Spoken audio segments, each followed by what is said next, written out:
All right, in this video, I'm going to go over your reports that you get after you monitor a session in Dyknow.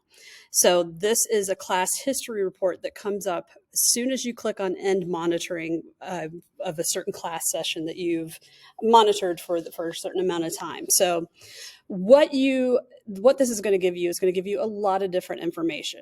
So it gives you what student you're viewing here, and in this case, it's all students from that class. The date, so this is from March 11th to March 11th, and all activities. Basically, this is talking about. I always leave it on all activities because it'll give apps or anything like that that you might use, and then you can decide: do you want to look at what was allowed or what was blocked? So this reports are a good thing to have, especially if you have an ongoing issue with a student and you want to have a parent conference with that student's parent to let them know that they're not doing what they're supposed to do in class. The only thing is that you have to have monitored the student in order to get a report. So if there's a day you didn't monitor, you won't have a report for that day, or you won't have any information on that student from that day. So you have to monitor in order to get these reports.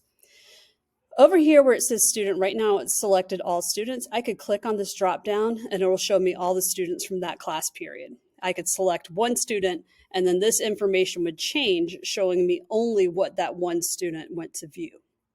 The date can be changed as well. So I could do the last 7 days, last 30.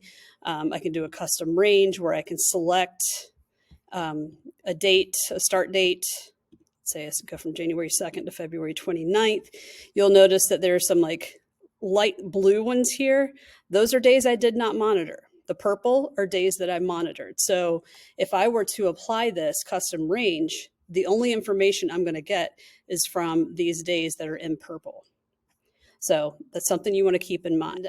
So it usually starts by the total viewing time. That's your top website that it'll show you. And then at the bottom, it usually goes to what was the least amount of time that was used.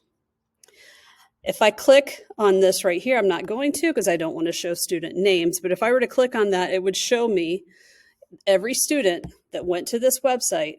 It would give me the number of views they had of that website and how long they viewed that website.